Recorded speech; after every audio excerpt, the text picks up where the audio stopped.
আশা করি তোমরা সকলেই ভালো আছো। সবাইকে গুড মর্নিং জানিয়ে আজকে শুরু করছি আমার একটা ছোট্ট ব্লগ। সেটা হচ্ছে কি, চলো তোমাদেরকে দেখাবো। আজকে আমি তোমাদেরকে দেখাবো একটা বাহারি সবজি রান্না করা। তার আগে আমাদের গাছে বকফুল এবার প্রচুর হয়েছিল, কিন্তু শেষের দিকে গাছে কয়েকটা বকফুল হয়েছে, সেগুলো আদির পাপা আমাকে ফেলে দিচ্ছে। যেহেতু আমি ভিডিওটা করছি, দেখো বকফুলগুলো আজকে এইগুলো পেলাম। এবার চলো, গাছে শিম হয়েছে, সেই শিম তুলবো, কারণ বাহারি সবজির জন্য শিম লাগবে। আমি আগেই কিছু সবজি তুলে নিয়ে গেছি। কয়েকটা শিম নেব, কচি কচি শিম। ঠিক আছে, গাছে প্রচুর সবজি হয়েছে।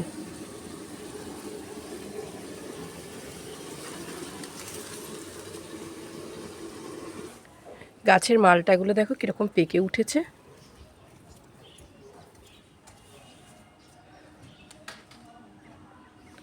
সমস্ত গাছেই সবজিতে ভরপুর।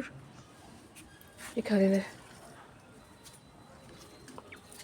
মিষ্টি জলপাই, কামরাঙা, আরও সব কিছু রয়েছে। সকালবেলা আমি তুলে নিয়ে গেছি রান্না। বাহারি সবজির জন্য আমি দেখো এখান থেকে তুলে নিয়ে গেছিলাম পালং শাক, তারপরে একটু মূলো, ধনে পাতা, সব কিছু নিয়ে গেছিলাম। বেগুনও নিয়ে গেছিলাম।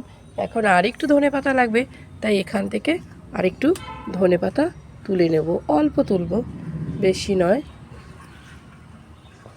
আগে কিছুটা তোলা রয়েছে, নেব। আমাদের মানি প্ল্যান্ট গাছটা ধীরে ধীরে বড় হয়ে গেছে, দেখতে কত সুন্দর লাগছে। আমার এই বাহারি সবজি রান্না করার জন্য যেগুলো লাগবে দেখো, আমি বেশিরভাগই সব আমার ছাদ বাগান থেকে তুলেছি সবজিগুলো। শুধু আমি এখানে শিমটা এখন তুলে নিয়ে আসলাম, আর ফুলকপিটা কেনা। বেগুন, কুমড়ো সবই আমার ছাদে হয়েছে। আর হয়েছে পালং শাক। পালং শাক তোমাকে এর আগের ভিডিওতেও আমি দেখিয়েছি। আর এখন ছাদ থেকে নিয়ে আসলাম একটু অল্প ধনে পাতা। এবার দেখাই কি করে আমি এই বাহারি সবজি। আর তার জন্য লাগবে একটু বড়ি। এই বড়ি আমি কেনা বড়ি খাই না, তোমাদেরকে বলেছি। এটা আমার শাশুড়ি মা আমাকে করে দিয়েছেন। শীত পড়ে গেলেই ওনার বড়ি দেওয়ার একটা কিরকম অভ্যাসে দাঁড়িয়ে গেছে। আমি এবারে বাহারি সবজি রান্না করার জন্য এই বড়িগুলোকে একটু ভেজে নেব, নাহলে কালো কালো হয়ে যাবে। যদি আমি বেশি ভাজি, আবার যদি নাও ভাজি, তাহলে একটা কাঁচা গন্ধ বেরোবে। সেই জন্য একটু হালকা আছে এগুলোকে একটু লাল করে ফ্রাই করে নেব। কিন্তু পুড়ে যাবে না, কিন্তু সবজিগুলো আবার যাতে লাল লাল হয় বড়িগুলো, সেগুলো দেবো। আমি দিয়ে দিয়েছি সাদা জিরে ফোড়ন। এবার আমি গরম জল দিয়ে ধুয়ে রেখেছিলাম যে সবজিগুলো, সেগুলো একে একে সমস্ত সবজিগুলো দিয়ে দেবো, যাতে সবজিগুলো খুব ভালো করে ভাজা হয়।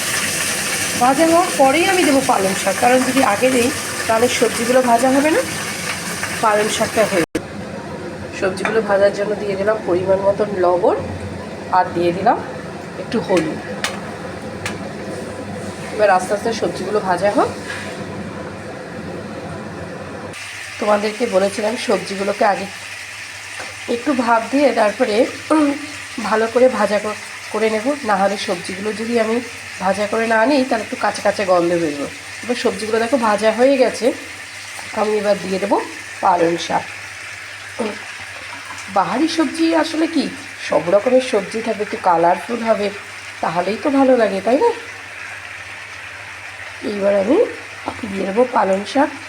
পালং শাকগুলো আস্তে বেশি একটা ছোটো করিনি, দুটো তিনটে টুকরো করে নিয়েছে এক একটা সাথে। এবার কত সুন্দর কালারফুল লাগছে। সবজি প্রায় রান্না শেষ। এবারে দিয়ে দেবো এর মধ্যে যে ভেজে রেখেছিলাম বড়িগুলো, সেগুলো। আর সামান্য একটু জিরের গুঁড়ো দেবো। মশলা বলতে কিচ্ছু দেইনি, শুধু দিয়েছি কাঁচা লঙ্কা আর সামান্য একটু জিরের গুঁড়ো, আর কিচ্ছু না।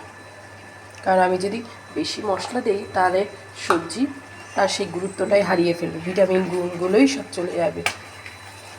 আর বেশি করে আমি কড়া পাকে রান্না করব না, এরকম সবজিই থাকবে। সবুজের একটা দেখো আবহাওয়া সৃষ্টি হয়েছে।